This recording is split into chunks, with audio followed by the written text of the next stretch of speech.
Welcome back to Specimen the Sociologist. This is your host, Jessamyn Reichman. If you're new here, I have a very corny way of introducing myself, and that is Jessamyn rhymes with specimen, but with a J. I'm a budding sociologist who is radically in love with people, and that love has led me to a mission where I'm basically figuring out what's the science behind our social lives and how can science be used as a tool to stabilize our social interactions. Now, before we dive into the topic of today's episode, I want to start us off with a business spotlight. This is an opportunity to showcase an emerging artist or a small business that honestly is amazing. And so for today's business spotlight, it's going to be none other than Secure Amsterdam. This is a fashion forward company that really hones in on the fact of craftsmanship. That in the age of global capitalism and mass production, they want people to have a healthy relationship with the items that they purchase to the point where they're less reluctant to just throw it away and that items can stay on the rack longer because, again, there's a story and meaning attached to it. Now, the way I came about finding about this business was actually watching it come to life. So, about 5 years ago, I decided to study abroad at the University of Amsterdam for probably about 6 months. And as a first gen on my dad's side, and a girl in scholarships, it took some pretty pennies to get my bum over there. And with that in mind, I had to choose a living accommodation that was financially wise. And so I chose an apartment that I shared with 18 other people. Now, while we had our own rooms, we had to all share two toilets, two showers, and one kitchen. And the cherry on top was I was the only American there. I had flatmates from Germany, Belgium, Switzerland, from the UK, from Taiwan, from China, from New Zealand. Like there were so many different people and backgrounds there. But along the way, we ended up having the best of time and making the best of memories. Now, fast forward, probably about a month into studying abroad, one of my flatmates named Howie came back from school and I was in the kitchen and he comes in and he's like, Jessamyn, I'm not being racist, but there is a Black kid that you need to meet. And I'm like, you know what? Let me meet this kid. And this kid ended up being Isak, the founder and creator of Secure Amsterdam. And so as he and I started to grow our friendship, he began to share with me little bits and pieces about the vision that he had to build this fashion company. And I recall him literally in the hallway, just laying fabric down on the ground, sewing, threading, building these water resistant, anti theft proof bags. And so, from that one moment in Amsterdam, it's now 5 years later, Isak has successfully grown his fashion company to not only sell these handcrafted bags, but to also promote 3D printed shoes and reusable and upcycled rain jackets. And that's why Isak deserves today's business spotlight because to be consistent as an entrepreneur for 5 years, that is one of life's biggest accomplishments. And as a cherry on top, I am a proud owner of two Secure Amsterdam bags. And I can tell you from personal experience, having traveled to London, to Paris, to even Bangkok, I've never had an issue with my items being pickpocketed. So go ahead and make sure to check out his Instagram page. I'll attach it to today's episode bio. And yeah, go support him. Without further ado, let's dive into today's episode. And if you can tell by the title, it is called Social Inebriation. And I got that idea from being intoxicated in a friend group or in a social environment to the point where you're making decisions that don't necessarily align with your core values. And so, with that vision in mind, we are going to be leveraging the herd mentality theory, as well as I'll provide you guys with two stories. And we'll be answering the big question, which is what do you do when you find yourself in an unhealthy friendship that does not align with your core values? So, first, let's start with the herd theory. The herd theory, also known as mob or hive mentality, is a social behavior where people follow the crowd and mimic the actions of others rather than making their own individual decisions. At times, the herd theory can exist out of a person's desire to feel seen or to be desired or to feel like they belong. Now, I'm going to give you guys two examples of how that can show up in our everyday life. The first example, let me think. Perfect.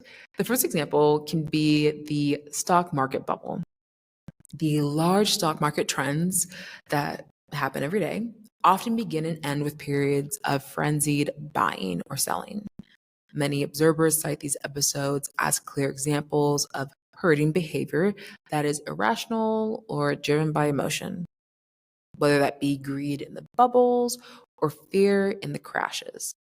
Now, individual investors join the crowd of others in a rush to get in or out of the market. Now, another example that's not finance related would be social media. There you go. It's the spread of viral content and the desire to follow popular accounts or engage with trending topics can be attributed to herd mentality. This phenomenon can create echo chambers where people are exposed primarily to content that aligns with their existing beliefs and preferences, limiting their exposure to diverse perspectives and reinforcing existing biases. Again, some people may call this algorithms, but again, it does speak to the core values that a person keeps on clicking or saving or following. Now, social media aside, I feel like there are so many other areas that we can talk about the herd mentality being present in our social behavior, but I actually want to go a little bit further.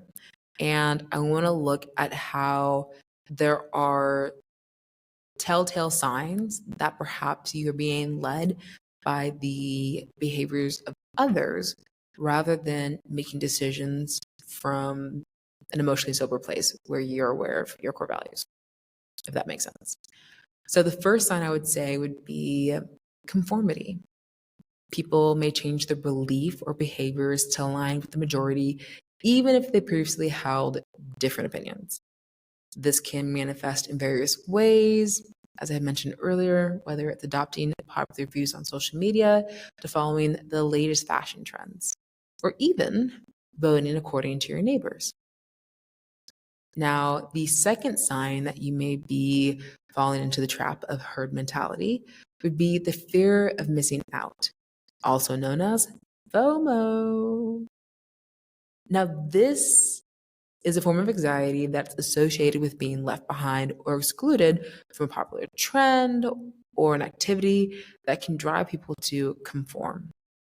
Now, the not so safe aspect of FOMO is that it can lead to impulsive decision making and constantly needing to stay updated on the latest news, gossip, or events. The third sign that may show that you are operating out of a herd mentality may be group polarization. As people interact within a group, they may adopt more extreme opinions, amplifying the group's collective belief. Now, this can result in escalation of conflicts, marginalization of minority viewpoints, and a potential for groupthink, which is more on the psychology side, but it's a phenomenon where group members prioritize consensus over critical thinking and rational decision making.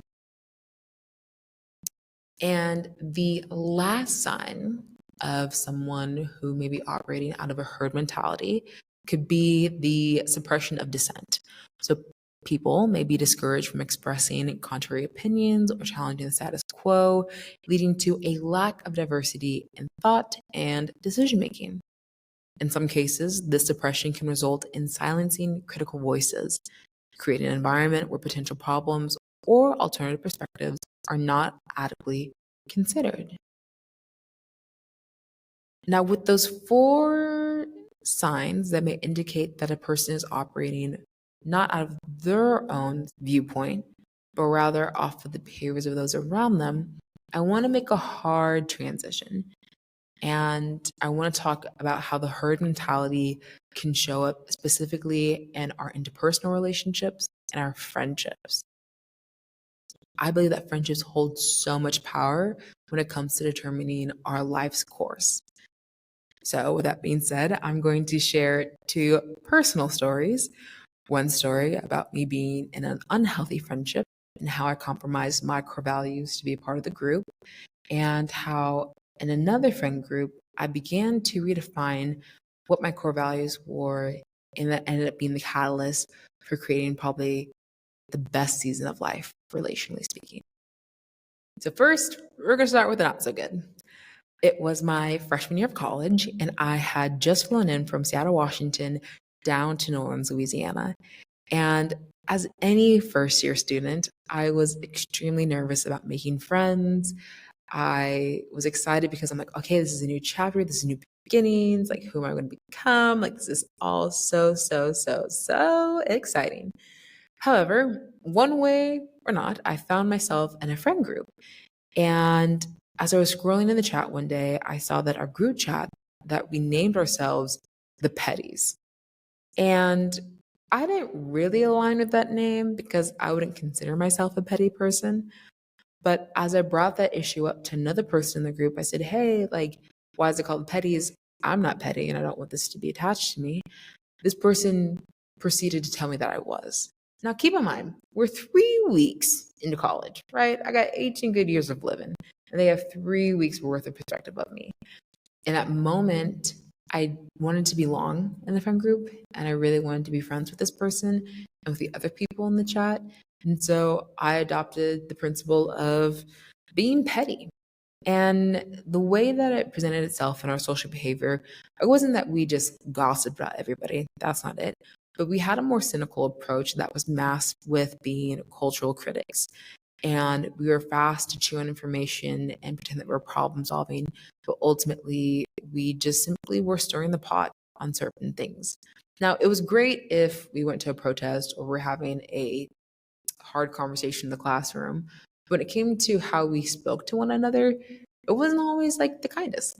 And so, as time would have it and schedules changed, the friend group kind of dissipated. And while I stayed in relationship with a handful of folks, the group chat slowly but surely died. And I can recall really when that ended, the end of my freshman year, I was kind of relieved. I went back home to Seattle for the summer. I worked as a camp counselor and I was hanging around with the sweetest kids. And they truly reminded me what my core values were as a person: being kind, being transparent, being honest, being loving. And so I remember just having that summer be just a reset from like, woo, okay, what friend groups do I want to entertain and which ones do I want to kind of leave behind? And so I can recall going back to campus my sophomore year, and I was still trying to figure out who I wanted to call my friends and who was it that I was. And as I got involved on campus, it kind of wore your girl out a little bit. Loyola is a beautiful and powerful school, as well as it is a small school with a lot of big personalities. And if you are in a student leadership position, it can be even more taxing to not only lead a group, but also to lead your peers who are also your equals. And so I just found that by the end of my sophomore year, I was a wee bit burned out on folks on campus, and I just needed a little break. But what perfectly coincided with that was my desire to study abroad. And so when I left spring of my sophomore year to go back home for the summer, I would be away from campus for a total of about 8 months because I was in Seattle for 3 months. And then I was studying abroad at the University of Amsterdam. And this is where I'll transition into part two of creating a healthy community that really reflected my core values and how that honestly served as a catalyst for me exploring every crack and cranny that I could of that city. Before we dive into the new friend group, I want to talk a little bit about, honey, woo, the journey that it took to get to Amsterdam. So it's probably about August. I just wrapped up my time of being a camp counselor, and I am on a flight from Seattle to London and then from London to Amsterdam. Now, when I pull up to London, this is the first time that I've ever traveled internationally by myself. And as we touched down, I had about 30 minutes to make it from one gate to the other gate. Now, as I hopped off, as God would have it be, none of the monitors were working. And there was one airport worker with one whiteboard, with one expo pen, with one whiteboard eraser, manually writing down departing flights, their gate, and their time. And around this gentleman, there was probably, let's say, como se dice, 300 people trying to figure out where the departing flight was going. And at this time, I had yet to get a Dutch SD card put in my phone. So, like, my phone was on airplane mode and I couldn't look up my reservations online. So, I weasel my way through the crowd, make my way to the whiteboard. I find my gate and I start running a mile a minute because, of course, my gate's on the other side of the airport. I finally make it in the nick of time. And I'm kind of coming in hot to the plane because I'm just kind of sweaty and kind of stressed because I'm just trying to figure out how to get to Amsterdam on time. Because again, I had a reserved shuttle that was going to take me to campus to get my ID, to get my keys to my apartment. So if I missed this flight, I wouldn't know how to navigate in this new city. Anywho, I make it on to the plane and I'm seated next to this amazing Dutch gentleman. And he can obviously tell I'm a little stressed. So he helps put my carry on luggage in the overhead. We sit down and he had a little like Dutch candy on him. So he gave it to me. And so as we're buckling in, getting ready to take off, the pilot comes on the intercom. And this is truly the cherry on top. He comes onto the intercom and he says, "Hey, we got some good news and we have some not so good news. The good news is everybody's on the flight. We can properly close the doors. The bad news is, well, we're missing a part of the plane. So we got to wait for that piece to be transferred from one plane to this one, and then we can take off." An hour and a half worth of repairs later, we are finally in the air, literally, child, only for like a cheeky 45 minutes. And then we touch down in Amsterdam. And as I'm getting my stuff and I'm hopping off the plane, I see this one girl, and she's black, and she has really, really nice braids. I'm like, that's a protective hairstyle. And it makes me feel like you're not just visiting Amsterdam for 2 weeks. I feel like you could also be studying abroad because at the time she looked my age as well. So we hop off the plane and I'm figuring out like, oh, like how to introduce myself to her. Is she gonna think that I'm weird, that I'm asking if she's studying abroad at the University of Amsterdam? Who knows? So we get to the carousel and I look at her and she has like these two huge luggage cases in this huge book bag. I'm like, oh, she definitely is studying abroad. So at that point, I grab my items and I walk up to her and I said, "Hey, my name is Jessamyn Reichman and it rhymes with specimen with a J, like the classic razzle dazzle." And I told her that I was studying abroad at the University of Amsterdam and I was curious to if she was as well. And in that moment, her jaw drops and she's like, "How could you tell?" I said, "Girl, because you look just like me and you look slightly lost just like me." And so we quickly became friends. We found our kiosk, we found our shuttle, we made it to campus, we got our keys, we got our IDs, but then we went separate ways. And I was sad because we didn't exchange information and I couldn't recall like her first or her last name. And so I was like, darn it, I made a friend. She's gone forever. But as luck would have it, 2 days later, I'm going through the Dutch grocery store. I'm trying to figure out which one is yogurt and which one is sour cream because, again, I can't read Dutch. And as I look up, I see those same exact box braids. And I'm like, I know that is not the girl that I'm at the airport. So, of course, I put the yogurt down and I run over to her and I give her the world's biggest hug. And she is literally smiling from ear to ear. She's like, "I thought I would never see you again. Oh my goodness." Okay, let's exchange information right now. And in case you're wondering, this is my dear friend Brianna Salmon. I love her, love her, love her so dearly. The Annie Huddle, we created a group chat called Royalty in Amsterdam. Now, I'm gonna be honest, it had a different name at first. There is a song by Jay-Z and Kanye West called what's PG-13 way of saying this? It's called N-word in Paris. However, the group chat that we made was called N-words in Amsterdam. And from that moment on that Brianna and I connected, we created this group chat where with every Black person that we saw, either at the grocery store or on campus or in our classroom, we would add them to this massive group chat. Now, probably about like 2 weeks in, Brianna was like, can we change our name from the N word in Amsterdam to royalty in Amsterdam? She's like, we are kings and queens of the most high. We have to operate in that manner.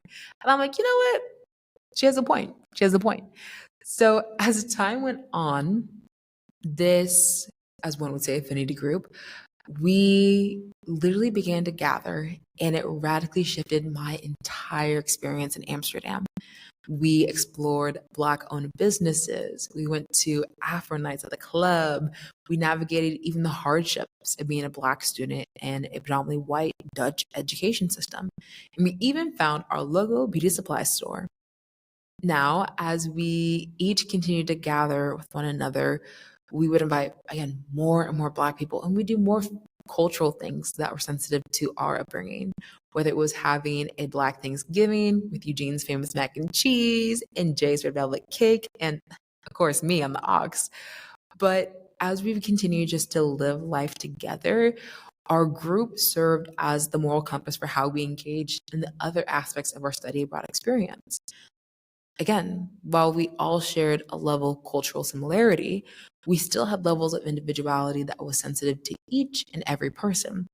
Whether members of our group were studying law at the University of Amsterdam, while the other ones we were studying political science and sociology, or perhaps it would be Sunday morning and me and some friends would bike to Hillsong Church, while others would go to the club called church. And it was just so cool seeing how this group served as a catalyst for us occupying spaces independently. And I want to kind of bring that back now to the herd mentality. We spoke about how you are often led by the behaviors of other people. And I want to argue that the herd mentality isn't inherently negative. However, the core value of that group will long term impact the vision that sustains the group and its behaviors. And so when I look at the Petties 2.0, the name indicated the standard that we set for our social engagements.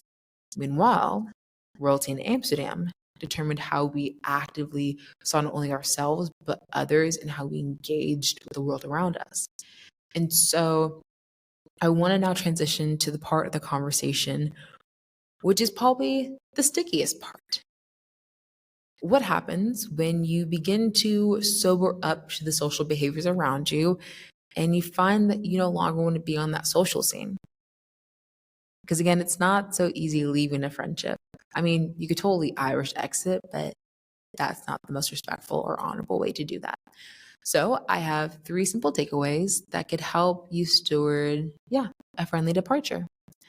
The first one would be take accountability for your actions. Now, that might seem quite elementary to say, but it's really easy to justify your behavior based on the actions of other people. For example, this is just the way that we've quote unquote always done things, or that's the way that I was raised, or this is what it means to truly be Black. There's so many different and subtle ways that we sustain unhealthy standards because we don't have a level of self-awareness that actually asks the question, but how does the standard impact me long term? And that's where you go back to taking accountability for your own actions, that you can be in an environment that is contradictory to your core values without being compromised. Now, don't stay in that position for too long because, temptation will come. But I will say the second way that you can navigate kind of leaving a social scene that no longer is healthy would be to physically separate yourself. And that can come, again, in very subtle ways. Whether you stop initiating hangouts or you gently decline invitations, you will find yourself slowly being on the perimeter of what once used to bring you peace. And this may be the hardest part because it's hard to not feel like you belong in a group anymore, or you perhaps see a friend on campus where you guys used to be two peas in a pod, and now you feel like two complete strangers. But what helped me navigate the transition of friendships was that I can disagree with a person without devaluing them. And so I could appreciate perhaps the times that we had, and I can leave them at that point in time and not carry them over into the new friendships that I was forming or even my perspective on relationships.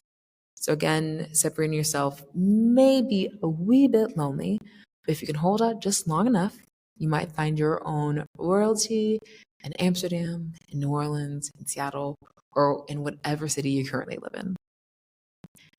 Now, the last part would be to state your stance. It was once told to me that a boundary doesn't exist in a relationship unless the other person is aware of that boundary. And so the same goes for when you leave a friend group. So if you are intentionally removing yourself from a social scene or a group, be prepared to stand on your principles and to communicate that you no longer are participating in either the drinking or the this or the that or the gossiping or the lying, or if you have stinky fingers, the 5-finger discount. Like, you have to state what your core values are, not hyperfixate on other people's behaviors, right? So again, that all circles back to cultivating a level of self-esteem and now self-control. And to complement that last one, I'll give you a cheeky example. There was a time I took a trip to a major US city and I went with 3 friends. Now, during that trip, I shared some sensitive information with one girl, and she decided to share it with the other people on the trip. And that ended up resulting in an argument that simply was misstewarded. And I couldn't recall at the end of the trip, I was uneasy about calling them my friends, and I was uneasy about how I was handled in that conversation. And so I remember flying back, and I was at home, and a couple of tears later, I messaged the girl that had originally shared the information that I told her not to share. I said, hey, I don't agree with how that conversation went down or how we have different definitions of discretion. What I trusted you with, that was not your information to share with other people. And I need to reflect on what it means to be a friend because I just need a break, right? And I had asked her for a 2-month break. I said, I just need to kind of sit with myself and see what it means to be a friend and if this is the standard that I want to receive from like you and the girls. And she quickly hit me with a response, and it said, her response was, no, I don't want to circle back in 2 months. I wish you the best of luck in your endeavors. Yellow heart emoji. And I'm like, so 5 years of a friendship washed down a drain because I'm asking for a break to clarify what this relationship means to us now that it's post grad and you're more intentional with who you speak with and how you build your life. And all I got hit with was a yellow heart emoji in 2 sentences. And so I was like, okay, maybe that's just her response. So I went to the other girl and I said, hey, I don't appreciate how the conversation was stewarded, and I'll be in New Orleans in 2 months' time. If you wanted to take a break between now and then and circle back, maybe we can redefine this friendship and what it means for both of us and how we want to steward conflict in the future. And yeah, just like, what does this friendship look like? Because I don't think a lot of friendships start off with like, here are the values that I abide by. I think it really begins with it being situational, and then you just kind of get comfortable, and then you just kind of start tooting along down the road. And I remember her response, it was, to be honest, I don't want to. So there's that. I'll see you at the wedding. And I was like, noted. So when it came to the third girl on the trip, I kind of caught wind and I had messaged her and I said, hey, it was good being able to see you in the city, and hopefully I'll see you around, and I wish you the best of luck in your endeavors. Oh, and I forgot to mention, I had told her that I was removing myself from the friend group. That I'm just going to focus on, myself and the relationships that are closest to me in Seattle right now. And yeah, I wish you the best. And so that's where I circle back to the last principle of being able to state your stance.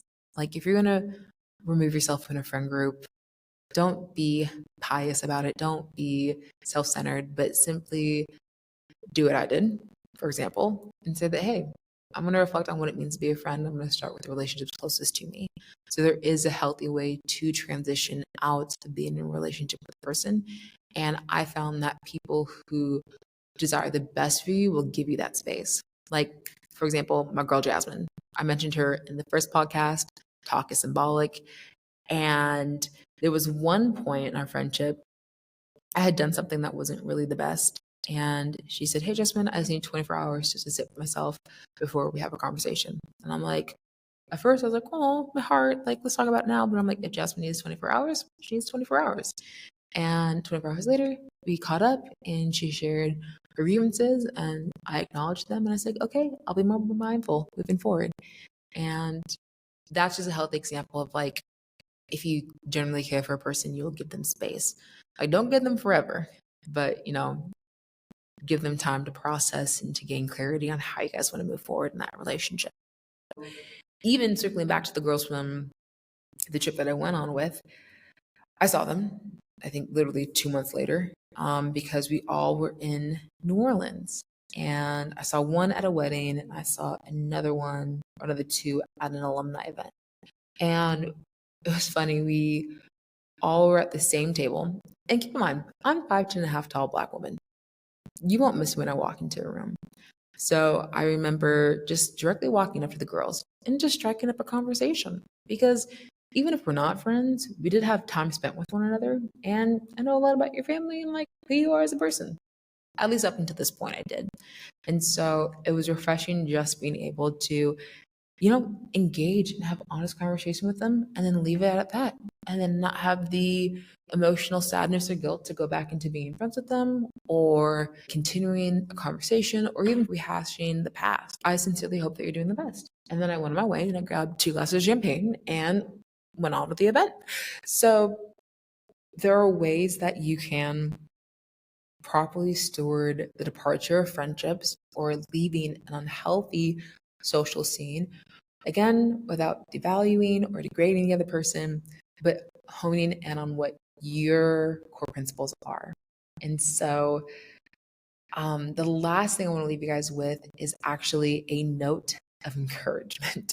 Because I know we've talked a lot about the herd mentality and FOMO and all of these other factors. But as you begin to cultivate not only a level of self-awareness and a level of self-control, you will begin to build your core values. And slowly but surely, you'll find continuity in all of your social relationships. You'll be able to navigate different scenes without compromising your integrity. You'll be able to foster healthy relationships with people who also have those same values. And you'll slowly build a strong social network of people who honestly know how to care for you because that's how they care for themselves. So there will be seasons where you'll find yourself being somewhat isolated, but remind yourself that you are the prototype of the relationships that you want to see, and that it's your responsibility to raise that standard in each and every environment that you find yourself operating within. And perhaps, just like the royalty in Amsterdam group chat, day by day, conversation by conversation, you'll find yourself in a robust but diverse community that brings out the individuality in each and every person. Now, that being said, that concludes today's Power Pod. But before I let you go, I have a few additional resources that can, I would say, complement today's episode. The first is one of my favorite songs. It's called Sober, and it's the Jeru Vandal remix by Mahalia. And she has one line on the song that says, now that I'm sober, I take back what I said. I'm sitting with this love hangover, and boy, it's hurting my head. Now, while she's referencing a romantic relationship, the same can be said about our platonic relationships. After you sober up, darling, take back what you said, get on your good foot, and get to going. So if you need a little pump up song, definitely cue that. Now, the next resource comes from one of my favorite podcasts, and that's called The Psychology of Your 20s, hosted by Gemma Speggs.